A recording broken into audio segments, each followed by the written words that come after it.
up a dive. Feel the vibe, get ready to ignite.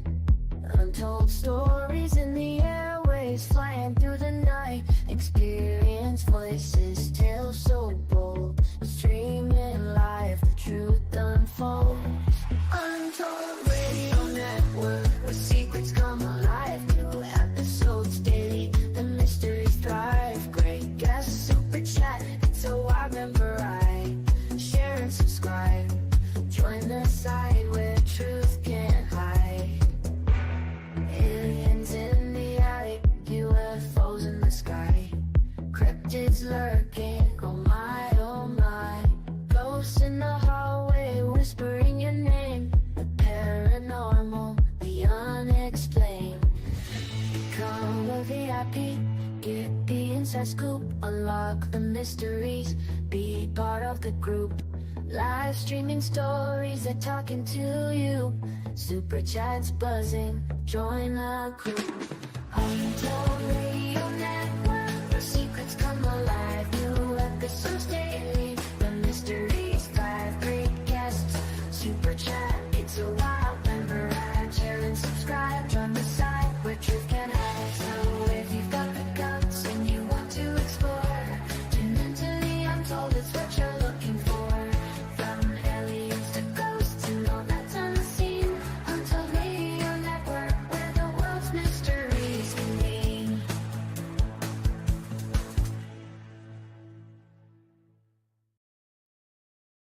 Hey Untold Radio Network fans, want exclusive perks and to support our channel?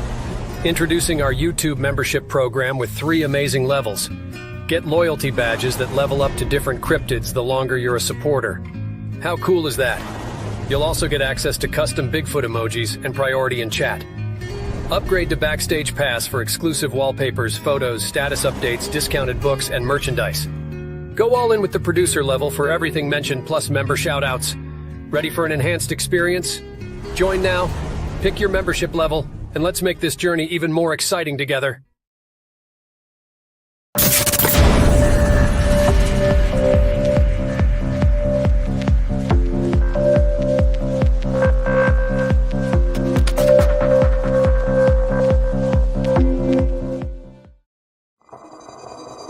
The paranormal, UFOs, monsters, mysteries. You're listening to Talking Weird.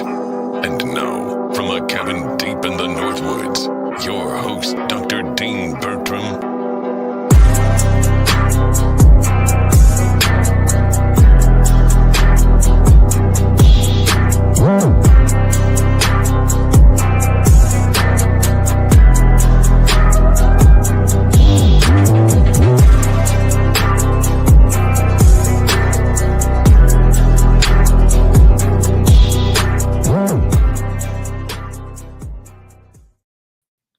Well, Merry Christmas, all my fellow weirdos and weirdettes. Welcome to Talking Weird on the Untold Radio Network. I'm your host, Dean Bertram, and tonight I have joining me in studio a very special guest, my mum, Gwenda. Hey, Ma.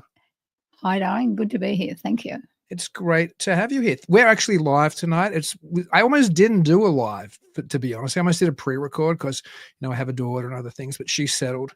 We're waiting for Santa. We put out the carrots and everything else, but I thought everybody who listens to this show and engages regularly are my friends, and I wanted to be able to come and say Merry Christmas to you, or Merry Christmas, Horace. It's so great that you're joining us. Catherine Fourfeathers, wonderful to have you here as well.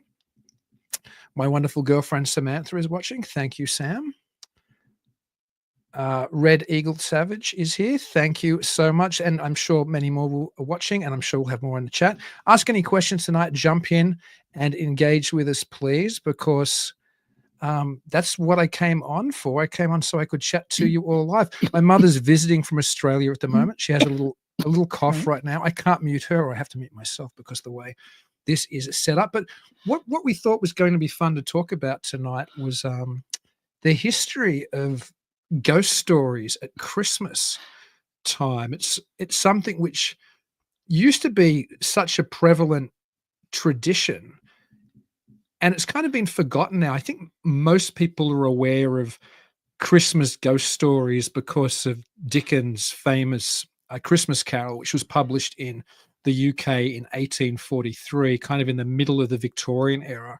And that led to, in many ways, a repopularization well, at least a popularization in press, because it was such a successful book. And it was a time where obviously industrial printing made it possible that you could have stories printed and sent out broadly. And so after the success of A Christmas Carol, which was a runaway bestseller, there was a lot of I suppose, pressure put on Dickens to follow up with other things, as well as other people wanted to catch up and do their own Christmas ghost stories. But that wasn't really where ghost stories started at Christmas time, or at least in Yule, at least in midwinter, because we tend to think in America, I guess, as Halloween as being the scary time Right, of we the do. year. We do.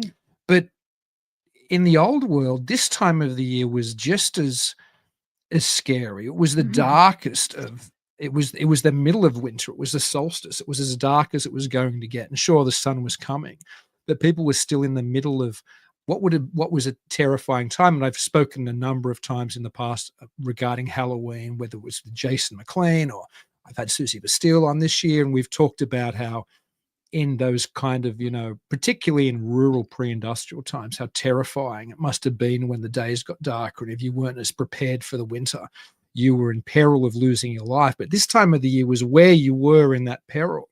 And people had told Christmas ghost stories for a very long time. We know in the works of Shakespeare and Marlowe, long before Dickens, that there was references to people telling ghost stories around Christmas time in the UK. We know earlier traditions like Yule, for example, the older Germanic tradition, much of which ties in some ways with Christmas, in many ways, again, because of the Victorian era. The Victorian era is a funny time. It's almost when Christmas is repopularized period, or it kind of invented. There's a fun movie people might enjoy. We watched it the other day. Yes, we did. The movie about Dickens, Yes. The Man Who Invented Christmas. And in a way, A Christmas Carol did invent many of the things we think about for Christmas. But Prince Albert, Queen Victoria's husband, was German, and he brought many of those old Germanic Yule traditions to England and popularized them. So we have things like the Christmas tree originally coming from Germany. We have the lighting of candles in windows. And a lot of these things were traditionally tied in with Yule and were tied in with earlier traditions. But ghost stories were tied in with those earlier traditions as well. For example, and I'm going to get my mother speaking to me, and I'm just kind of setting the frame as the story, and I can't stop talking. It's good. He's got all the information more than me. Well, no, you have plenty of stories to tell. No. I'm looking forward to asking you about some of them. But Yule, for example, in the Germanic pre-Christian world, was tied in with ideas of things like the wild hunt, when Odin would fly through the sky, followed by this supernatural army, and it would often be a tiding of bad things, or you could get caught up in it and carried away. And various versions of the wild hunt, which is associated with Yule, is not always Odin. Sometimes it's the devil leading the hunt, or sometimes it's fairies trying to find a fairy lover who's escaped fairyland. But there's the idea that supernatural things are out and are prowling, and that was always a part of the Germanic tradition of Yule. And in Ireland, when we think about, I suppose, Christmas stories, Victorian Christmas stories, we tend to think of England, and particularly of London, because of the settings that Dickens laid out. But Eddie Lenihan, the great folklorist, who's still alive, thankfully, and he's a wonderful writer. It's worth getting any Eddie Lenihan books. But when he went out collecting stories about fairy faith, which still existed in Ireland into the 20th century, he was very conscious that and he's spoken about it a number of times, at this time of the year, there are a number of things you could encounter when you went out into the night. So you didn't go out into the night if you could avoid it, particularly if you lived in old, rural Ireland, and not necessarily even hundreds of years ago, even 100 years ago or less, when people didn't have cars, when they still had to commute on foot or with a bicycle that just had a tiny little headlamp on it. People didn't have any money, and you were very wary to go out because you were conscious of all of the kinds of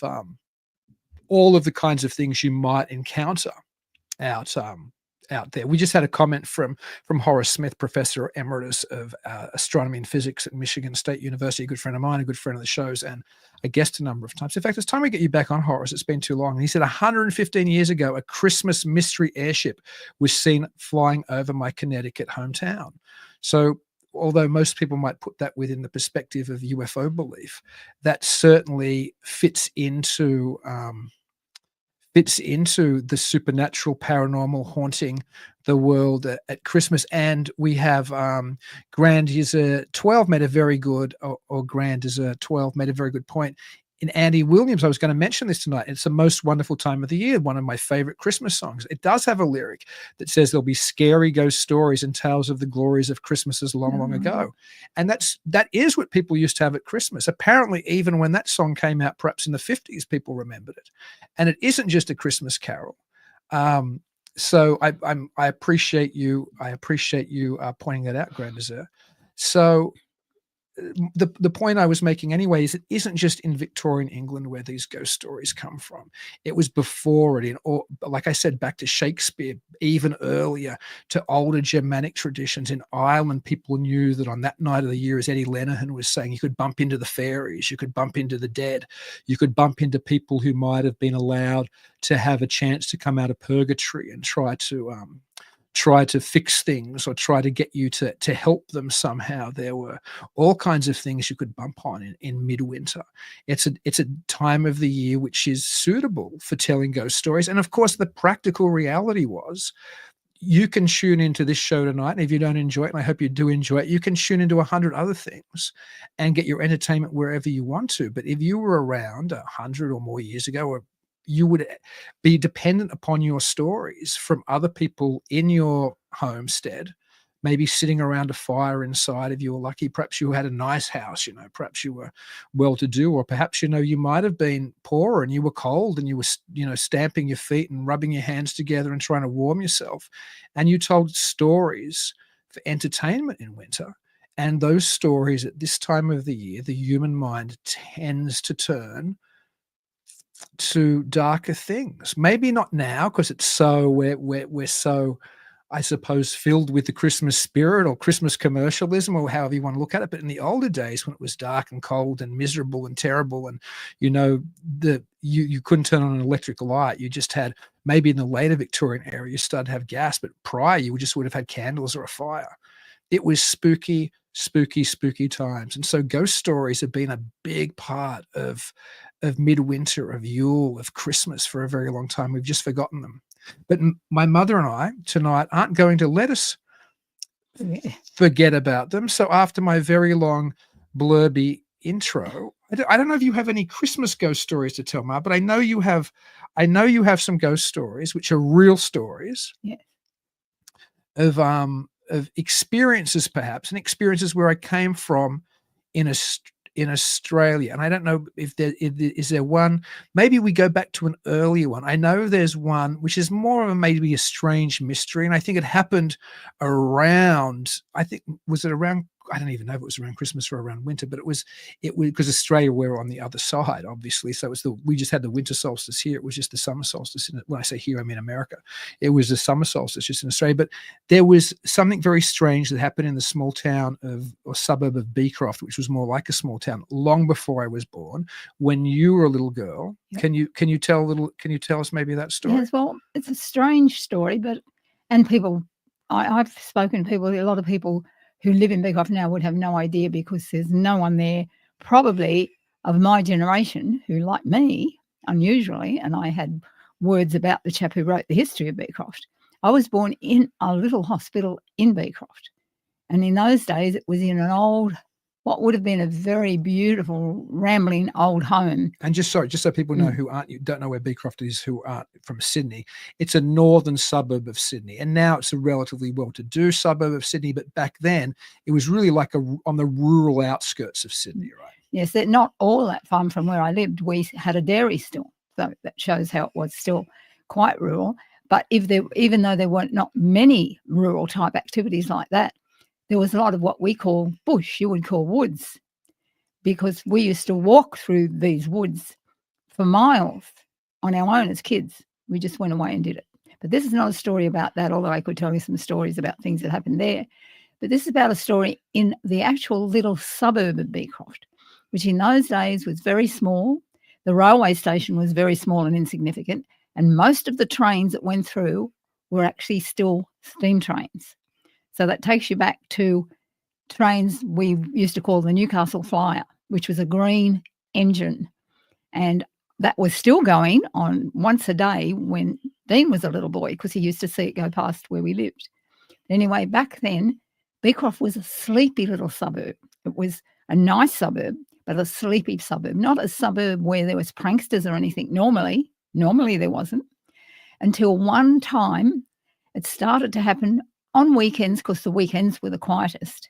And there was always a joke about Beecroft that even on weekdays, after 6 o'clock, when everyone had gone home from work, you could shoot a cannon down the main street, you wouldn't hit a thing.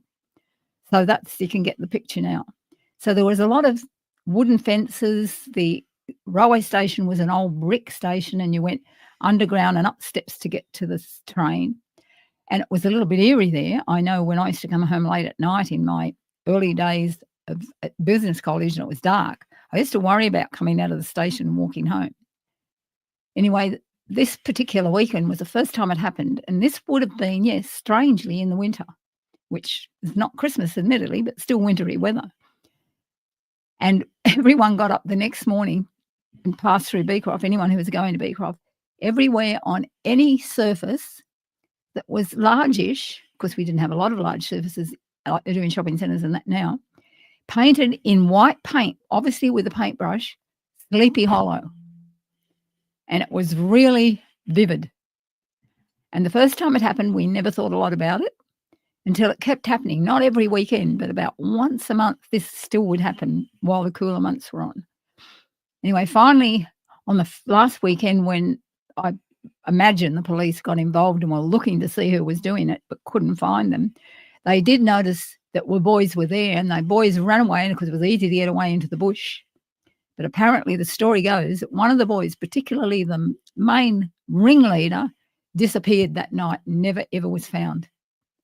His parents didn't know what happened to him. No one else knew what happened to him, which made it really creepy. So we feel that those boys were forced to do that by some strange, I don't know, thing in their mind, some weird person, some weird apparition that had made them do it, because it had never been done before. It was just a weird thing. So that always worried us children who found out about that. So we never went out at night. I can assure you, we never went out at night. Today that would be called it'd be like a creepypasta or something, Yes, something that's that right. appears on the internet and is a weird story and generates more, more strange beliefs. But Beecroft I remember in Beecroft too, there were two very strange, and you'll remember this because Yes, I remember I do. two very strange older sisters, really old, and they looked like witches, and they had very weird, big, bizarre, I don't know what dogs they were. They were very tall. Afghan hens. Afghan hound. What are they called? Afghan Afghan hounds. hounds. Yep. And they would only ever come out of their house at night and walk those dogs at night. So when I never saw them when I was really little. When I got a bit bigger and would be out on the streets myself with friends, like in my early teens, or when I was jogging and running in my mid to late teens, I would only see them when I went out really late at night. They never came out of their house. And there was another house that was thought to be a haunted house. Oh, yes. Which was all overgrown. So there was always, I didn't have the tale of somebody disappearing, but certainly in our town, there was that house is haunted. Those women are witches. And I'm sure they weren't. I'm sure they were just, lovely old ladies. And if they were witches, whatever. But there was those legends, but I was unaware of I hadn't heard the disappearance story until you told me about it. I don't think you told me when I was little, because you probably didn't want to scare me. But it's funny how towns have those stories. When you were little, and you can be honest, because I didn't pre-quiz you before the show. Was there type of ghost stories we're talking about at Christmas time? Was it still a part of Australian culture then? Because I can't remember it when I was a kid. Sort of. Probably it wasn't exactly ghost stories, but whenever the families, because where we lived at Beecroft when I was a child, my grandmother, who was one of 14 children, a lot of that family, 2 of her sisters and their families and their children, who were like my mother's age then, they were the cousins from the 14 original siblings who had children. A lot of us lived in the same section of the one street. So any function, particularly Christmas function, we all got together, and there were so many, and my mum being the best cook in the whole shebang, which is an Aussie expression, I'm sorry. She was the best cook. So mum sadly landed the honour of having everyone at her house. And once it got to dark and us kids were outside playing, we liked playing outdoors. But when we got to hear stories like that, and when they're talking, they didn't talk about anything exactly like ghosts. They'd always be telling the bad things that had happened in the area. Like we had a hermit living down in the bush, so then when we knew we were going down the bush, we made sure we didn't go near where the hermit lived, just things like that. And we were told, and we knew there were foxes, and there was a fox's den, which we actually went looking for and found, but wasn't game to go into. It's just stories like that always got told around the table by the adults. We weren't there, but we could hear them, So there was always things like that you thought about and you wondered about, and just little strange things happen. These aren't necessarily quite like ghost stories, but there's still the but dark. This is the dark situation in our house. We had a fireplace in the middle of our house because it had 2 chimneys, one in the living room, one in the lounge room, that went into the same chimney and up. And one time, you may remember, you probably don't remember if none of you are English or Aussie, or even maybe if you came from Europe and that, in the winter in Australia, which was summer in the Northern Hemisphere, the cricket was always played on the radio. My dad was a mad cricketer, because being an Australian, they usually are. Anyway, one particular night we watched the cricket.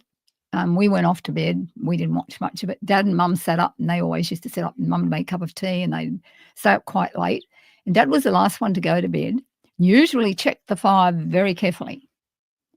We got up in the morning, and I was the first one up, and I walked into our lounge room. We had a wooden floor with a carpet square, beautiful carpet square. I'm not kidding you. A log had rolled out of the fire, burnt through the wooden floor, and landed underneath the house. Now, how it would have rolled out, we have no idea, because nothing had ever rolled out before. And the fact that it burnt through the floor and landed under the house didn't cause any other damage. It wasn't a fire in the house.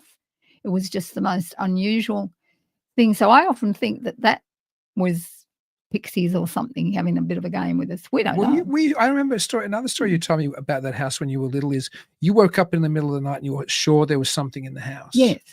Woke up right in the middle of the night, and my bedroom, and my sister and I slept together, was next to the bathroom. And the window outside that bathroom was up above the ground, but for anyone who was a little bit agile, easy to get into, I suppose. Anyway, I woke up and I heard the bathroom window go up. So I just assumed that maybe Mum or Dad were in there. But mind you, we didn't have indoor plumbing in those days, so it wouldn't have been a toilet in there, and I thought it was really strange. The next thing, I heard the doors to our, what we call a linen press, but you would call a storage closet, in our hall, open. And someone took things out and was shaking them. And I was terrified, and I couldn't get my voice to come to tell Dad. And I was finally, when I got the words out, Dad came out and he said, "What's wrong? What's wrong?" And I said, "Someone was in the house." And he said, "No, they weren't." I said, "Yes, go and have a look in the bathroom." They came in the bathroom window. And fair enough, my Dad remembered closing that bathroom window when he went in last thing at night. So there were just weird things happened. Well, our house too, because just to contextualize it for people who don't know, I was lucky enough to grow up in an area where you'd grown up as well. So I lived over the hill, literally. It's like a song, through the woods and over the hill, or to something. To grandma's. grandmother's house we go. My grandmother was literally, my nanny was literally over the hill, like less than like 8 houses away or that's right, something. yeah. And so we were very close to the house that my mother grew up in, and I spent a lot of time in the house she grew up in as a child as well. But the house I grew up in, which my parents had built, my mother and my father, that house had all kinds of, and we'll get into some of the strange things that happened in that house. I think maybe now, I was going to say we'll get into it in a little while, but maybe now's as good a time as ever, because when I was a kid, I've talked about it on the show a number of times. I had sleep paralysis, but before I had sleep paralysis, I did have, whether it was, I've always thought maybe it was my psyche trying to work something out, but I had something visit me in my room regularly at night, a little man, as I called him, and I know the little man used to take me away. And again, it might have been psychological, but it wasn't a standard sleep paralysis experience, because I've studied and written about this stuff fairly extensively when I was doing my PhD dissertation. And it wasn't an alien abduction, but it was folkloric. It was like the type of things that Eddie Lenihan talks about. It was like something of fairy faith almost. And there was always a sense in that house. I mean, I love the house that I grew up in, but there was always a sense of that there was something in that house, to me at least. I always felt there was something strange in that house. And I remember I could tell hundreds of stories, but I remember another story when I was considerably older. So that experience I was talking about, I've spoken about a number of other times on Talking Weird over the years, but I don't know if I've ever spoken about this one. When I was probably, I don't know, in my mid-teens, and my brother would have been in his very early teens, or just before his early teens. Maybe he was, 11 or 12 or something. So I was about 3.5 years older. I remember when we were home from school one day, you had to work. You and Dad had divorced by that stage. So we were home, we were both sick. We were home from school with something. And there was something in that house, and it wasn't an intruder. It was something that we could hear very clearly. I mean, the doors were locked. Nothing came in or went out. But something was, this is one of many experiences I could tell, but there was something in that house, particularly that day, moving around. Footsteps were heard. It was opening and closing doors in the house. There was something else in the house with us. And I remember my brother and I, and again, I was probably about, 13, 14 probably, and he was probably, maybe 11 or something. And I remember very clearly us being very concerned and being in another room. In context too, we used to, which is so stupid for anybody to do, I think, we used to do seances and weird stuff at that period in our lives in Sydney as well, because we were both interested in the occult and the weird and the unusual.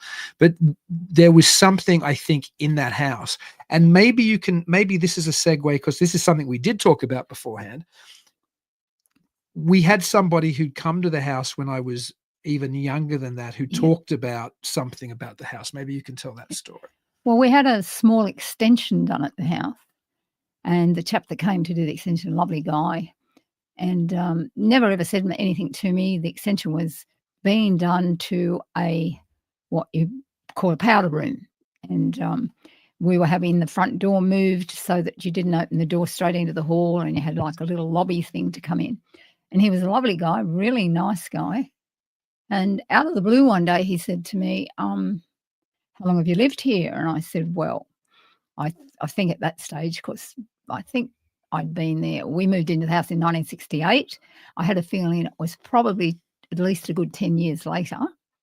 And I said, about 10 years. And he said, how did you come by the house? Who built it? And I said, well, we cleared the land ourselves personally. We weren't very wealthy at all in those days. We did all the clearing ourselves, except for larger trees, but we did all the underbrush and all sorts of things. And I said, we built it ourselves. And he said, and I said, we hadn't built it, but it was built by us. It's our plan. And he said, well, have you ever had any problems here? And I said, no. I said, I always get a funny feeling when I'm in this room. This is where this powder room is, which is a lovely little room, and it was a beautiful powder room. And he said, well, I know why. And he said, I'm going to tell you, but I don't really want to scare you. He said, I can tell you right now, someone is buried under his room. Well, that scared me so much. And for ages, luckily we did have another bathroom. I could not go into that room for a long time. And when you looked on the tiles in the floor, there was one tile particularly that if you looked at it at night, it had to be by the night light, not the daylight where we had a skylight bringing daylight in, was the face of a man. Yeah, I remember. And I had to use that bathroom. You had another bathroom. And that face used to terrify me. Yeah. I mean, it was something that really scared me. Like I can remember looking at that face, like mesmerized. You can't look away, but in a terrified way. Like it was something that really bothered me as a little child. It was an uncanny. Now, could it have been pareidolia? Now, as you know, I'm older and I think about these things. Of course, it could have been. But I will say this: I felt, and maybe it was my imagination, maybe it was because I remember the story of the man telling you that there because I was little and I was home when he told you that story. Or maybe it's a false memory and you've just told me it. But I seem to remember the man, the contractor telling you the story about somebody being buried under the house. But it was something that I would look at as a child into my teens, and I would feel very uncomfortable looking at the tile in the floor. Like, so could it have been pareidolia? Yes. But if there was an eerie feeling even looking at that thing. Well, later on too, going on quite a few years, I can't remember how long after that it was, but you were probably in your 20s, I suppose, by then. You weren't living in that house. Their stepfather had been into that room, and he came out, and as he came out, he made quite an unusual noise, and I thought there's something wrong with him. You know, I thought quite often, you hear about older people go to the bathroom and then they have a heart attack or something. And he made a really unusual noise because he wasn't one to really vocalize a lot about funny things. And he said, "Didn't you see that?" And I was just in the kitchen, which was just up the hall a little bit from it, and I could have seen it maybe, but I didn't. He said, "Didn't you see that dark figure went past here and it went up into the bedroom?" And I said, "What bedroom?" He said, "The room Dean used to sleep in." And I said, "You sure?" And he said, "Yes." He said, I can't tell you it was a man or a woman, but it was this dark figure, very dark figure.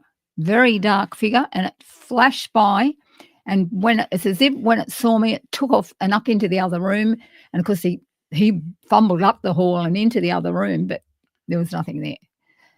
So I'm sure that there's quite a few places in Beecroft were actually definitely, infected by ghosts or some paranormal, people. Or yeah, I agree, and that it's funny because that, as you said, that thing went into the bedroom Yep. that used to be my bedroom. That's right. But that's the bedroom that when I was a child, I had those experiences of being taken by something at night, or like I said, might just have been, a type of problem my childhood psyche was working out. But that house was, I love that.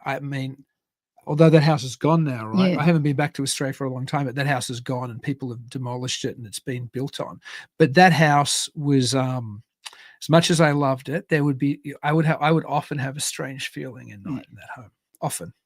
Well, did you have other there were other, not exactly, but I always had a fear of, how we had such large glass windows out into the bush, because half of our property, it was about a half-acre block, which is very unusual. You don't get them these days in Sydney. You're lucky if you get 400 square metres. But it was a good, big half-acre block. And half of the block we had left natural bush, really big gum trees, enormous gum trees, like with girths. You couldn't get your arms around. And it was lovely natural bush. The boys loved it because they could go down there and play in there and then go through the bush up to the grandmothers,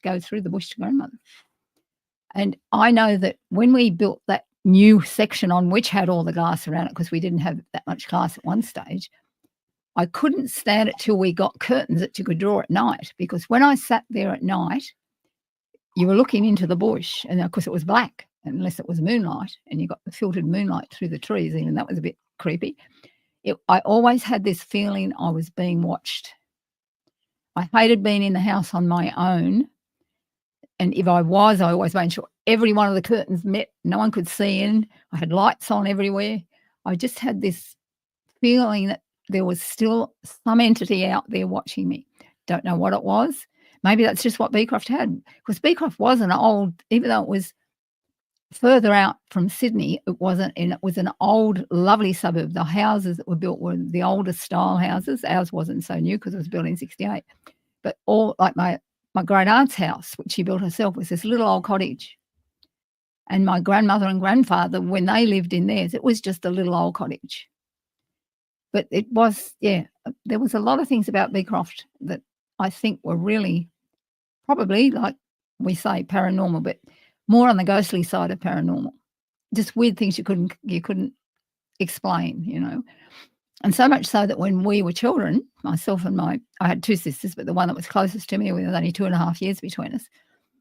And she never would do anything unless I took her or went with her or whatever. In those days, unfortunately, had outdoor plumbing. And to get to that, we had to go down a very steep ramp from the house and step down steps and walk to this outdoor plumbing.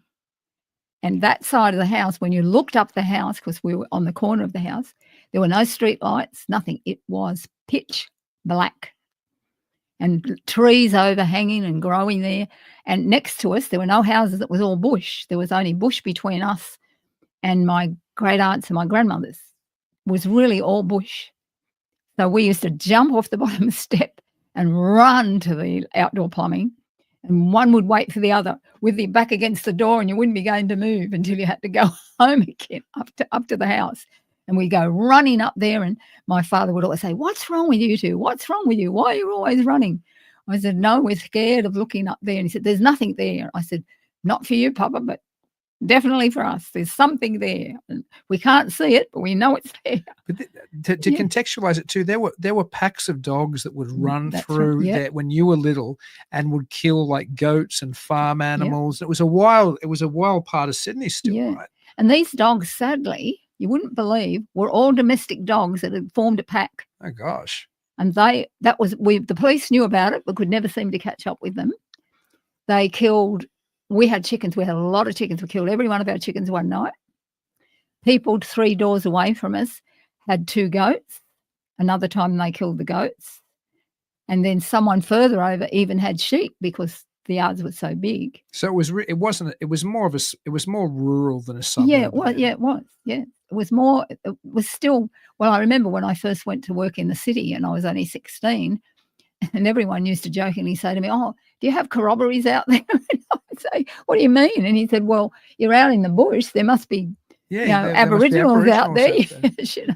But there was another. I think you've told it before. I'm talking with, but we'll tell it now because it's one of my favorite family stories, and that's about that. I'll say no more than the sleepwalking story, and you can tell me that story.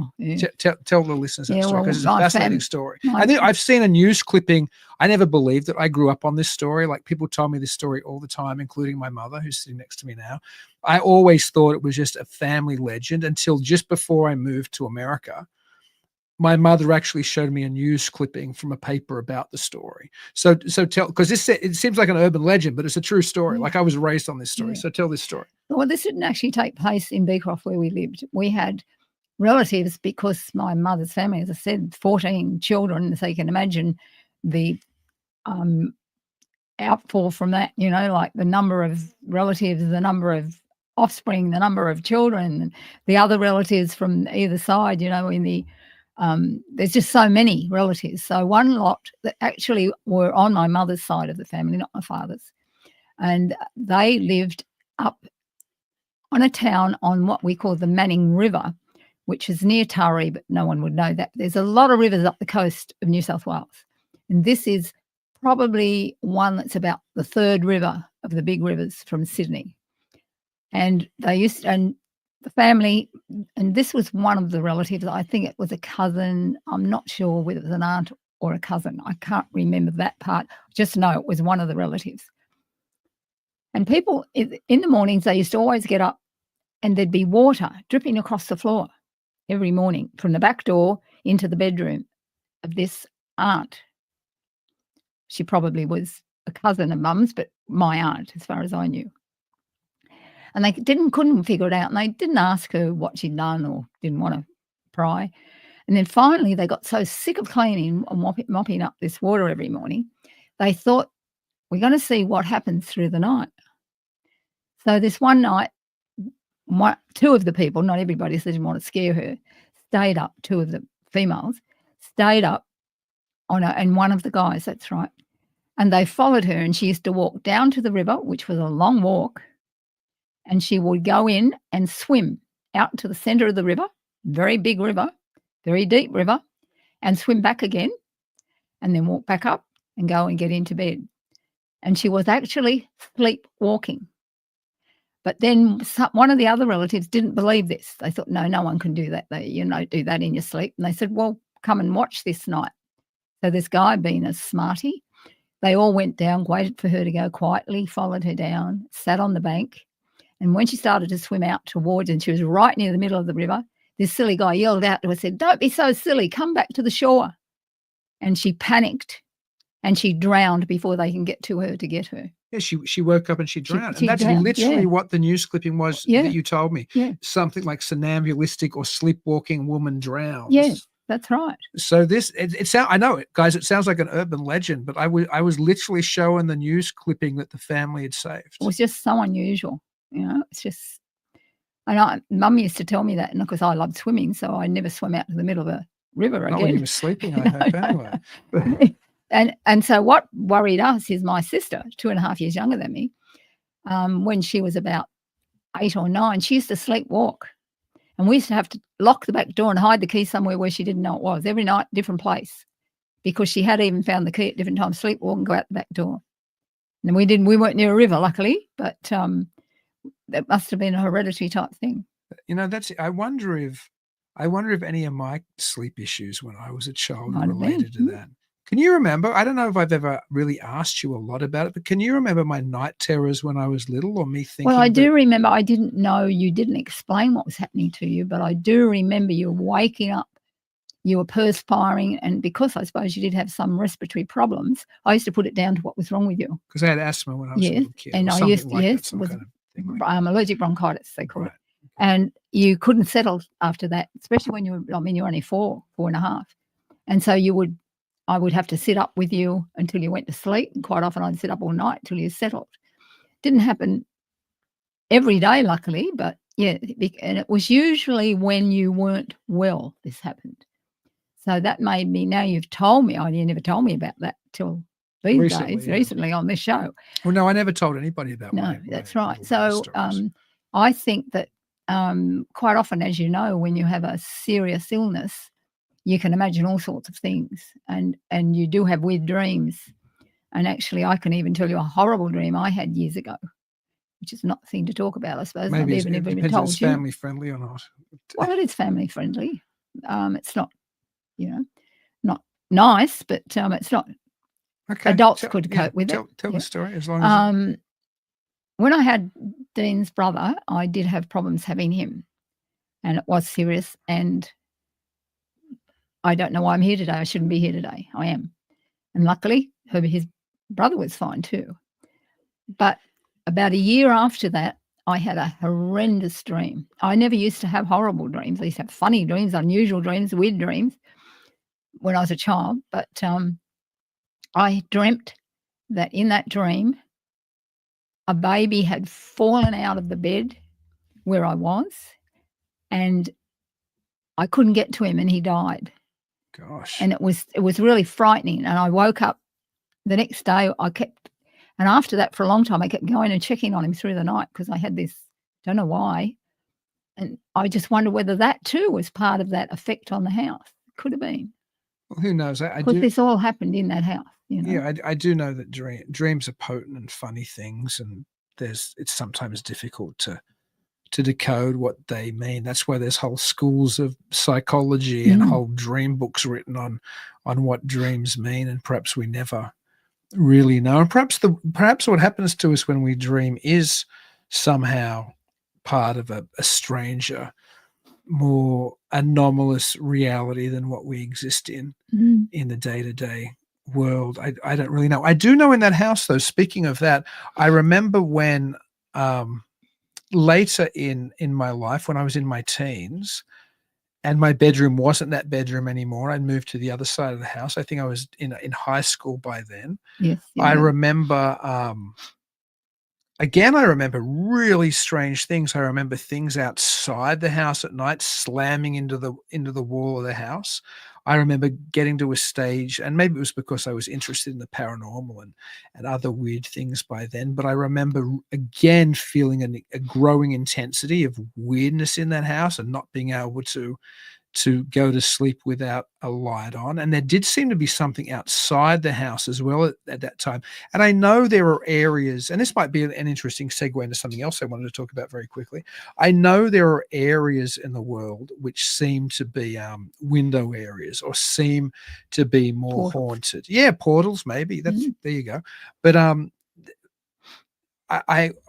we've spoken about on the show a number of times in the past about stone tape theory, and the great irony of it is stone tape theory is the idea that a place, often because of the actual, perhaps the limestone or even just the whatever it's built out of, the house itself or the land itself, somehow records a psychic or some kind of record or of what's gone on. So perhaps some ghostly apparitions or paranormal experiences aren't necessarily a conscious intelligence, but they're like something being played on repeat again and again and again. And we use the term stone tape theory today, or at least people in the paranormal investigative world or the ghost hunting, the spectre hunting world use that term stone tape theory like it's something that they kind of, like it has a scientific basis. Ironically, that term itself comes from the English tradition of telling ghost stories that are sometimes fictional, because the BBC has for decades now had a tradition of making ghost stories for Christmas. And I think they're even called A Ghost Story for Christmas or some such. There's been a bunch of these made now on the BBC, the England's kind of national or Britain's national network, the British Broadcasting Corporation. And one of those early episodes in the 1970s was written by the great Nigel Neal, who also wrote Quatermass. And Quatermass had an incredible impact on Doctor Who. In fact, you could argue that there might not be Doctor Who if there wasn't Quatermass first. But that episode of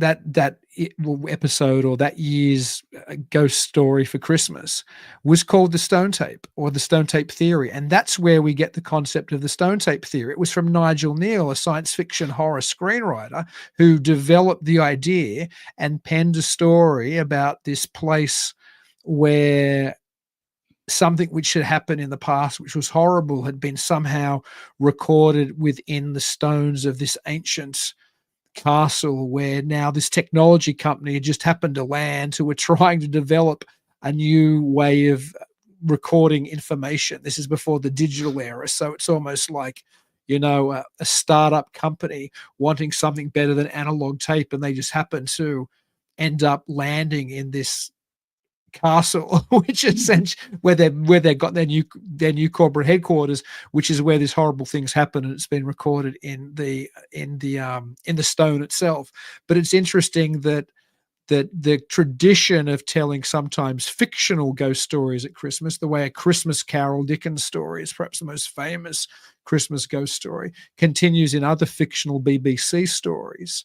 And one of them happens to be Nigel Neal's stone tape. And I think you can probably find it on YouTube if anybody wants to go and watch it. But it's interesting that sometimes the fiction and the tales that have built up within this tradition of telling Christmas ghost stories is actually bled out into the way that paranormal investigators and people who are interested in ghosts and the like understand it. So there's this weird intersection between fiction and fact and what is real or what isn't real. And I'm glad that you gave me the segue into that. Anyway, what else when you were growing up though? What other kind of weird Wow. did you have a haunted house? Like when you were little, like I said, when I was younger, there was No, haunted houses, but No, our house was really unusual because Dad built it himself, as I told you. My dad returned from the Second World War when I was a year old. We moved into the house when I was 2.5. Dad was building that house. It was a scary house in a funny way because Dad being not well off at all coming back from the war, that house was built, which people will think this is really unusual, with no linings on the internal walls. There was just a framework inside. There was the outside was all done, there was outside wall coverings and everything, but the inside was just framework. And we had, sounds horrible when I say this, but didn't worry me at the time or anyone else, I don't suppose. And there weren't many houses around. We had just hessian, which is what sacks are made out of, hanging down the walls. So literally my sister, who was really tiny, could crawl through the walls. Like she didn't have to go round. And it was a long time before we had coverings on the wall. And I remember at night not being able to sleep because my mum, poor mum, because of the situation, Dad coming home from the war with nothing and didn't get a job with paid hardly anything and had to pay to build the house, and they borrowed to build. Very small amount we would think today, but was a fortune to them at that time. My mum would sit up at night, and she was a dressmaker, and she used to make wedding dresses and ball dresses by the light of a hurricane lamp. The lamps you see that you hang up and you see people walking through the woods with. And it was a strange feeling because I always had trouble getting to sleep. Probably because I was the eldest and I was always responsible for my sister too. But and we slept in that one bedroom together. But I always had trouble, and because Mum had the light on and only having hessian on the walls, there was always noises because being in the bush like we were, there were many animals that would be around. We had possums, we had all sorts of animals that would be there around making noises, but you never knew whether it was them making the noise when you're a little child or whether it was something else. And you couldn't tell because there was no light outside. There were no street lights. We didn't have street lights. And we didn't have a proper road. It was only because my dad and my uncle made the road themselves physically with pick and axe so that we could get things delivered eventually. It was really unusual. But I think, how they used to talk about the American Indians, wherever the American Indians lived and they died and been buried, and then there were strange things happened after that to people that went there over those burial grounds. Yeah. Well, I have a feeling that maybe in the days before we got there, there were Aboriginal. That's what I used to think, that maybe there were the ghosts of the Aboriginals scaring us. I don't know. I never told Mum or Dad that because they would think I was crazy probably. But I always had this funny feeling that there was something more in that area because it was a very bushy and it had a lot of stone in the area and a lot of sandstone, but also ironstone. That's why when we had bad storms, we used to get we got struck by lightning quite a few times, remember? We had the trees struck right outside our house. Is that like limestone? Did you say ironstone? Ironstone. Is that like limestone? No, it's different. It's stronger than sandstone, but it has iron in it. They get iron out of it. See, that might be like the stone. See, the Nigel Neal stone tape theory popularized this idea, but certainly there are lots of paranormal investigators and researchers now who suggest that, and other people have as well suggested that the geological makeup of an area can somehow have something to do with it being a window area. So maybe, I don't even know what ironstone is. I might have heard it before, but I think I've never talked to you about it. But maybe that explains some of the weirdness in Beecroft. Maybe there is something which, like the Nigel Neal, BBC ghost story for Christmas from 5 decades ago or 4 decades ago, or however long ago it was, maybe there was something which was being retained within the geological strata of Beecroft. Yeah, I just know that I was told that because there was so much ironstone in the area is why when the storms in Sydney were bad, that we weren't all that far from Pymble and the North Shore. We're really right on the cusp of the North Shore, even though in Beecroft. That's where all those people, when they had the bad storms, all the roofs were torn off. And remember your grandmother had a tree come down through the top of her lounge room, and we had a thing come in on our roof off one of the trees. The storms were bad, and so they always used to say that we were in the ironstone belt, and that's why we got the storm. Oh, did it detract the? Attract the Really? I electric. never ever heard that. Well, remember how the tree outside the bedroom you used to sleep in was struck one night by lightning, and of course the next morning it was totally dead, like burnt completely. Until I remember our neighbours, Roy and Ray, next door. I do remember. And Roy Ray came in and listening. said, "Did you know you've got a dead tree out here?" And I said, "No, we haven't." He said, "Yes, you have." And he said it was struck by lightning last night. Good grief. We heard the noise, but I went out into the kitchen and our picture had fallen down off the wall, and I just put down to being that noise. But the tree had been struck, and this tree was sort of within how long? 6 feet of your bedroom. That's interesting. My girlfriend Sam, who is good friends with my ma as well, just said there was a haunted show that did an episode on her neighbor in her neighborhood that said there was a darkness over the entire area or over the entire neighborhood. So there are areas in the world which seem to be more, I don't know whether they're focal points or I don't know what it is, but John Keel, who obviously anybody who's a regular listener or viewer of the show knows I talk about all the time, he suggested the idea of window areas, and maybe there is some geological or geographical reason that there seem to be spots which attract this type of attention. But yeah, I felt Beecroft was a little bit like that. I won't lie when I was there. No, definitely. Well, I mean, sorry. No, I was just going to say I've had a lovely time chatting to you tonight. I'm going to probably pull the plug-ish soonish because it's Christmas Eve and I want to go and make sure the cookies are laid out for Santa because I don't think my daughter did before make she sure was. The little daughter's sleeping. She should be asleep, but I want to make sure the cookies are out for Santa. I hope. Is there anything you wanted to say before I do? No, I just like to wish everybody a very Merry Christmas. And even though we've been telling you all these weird tales, just always keep remembering what Christmas is really about. And if you remember that, there's nothing to worry about.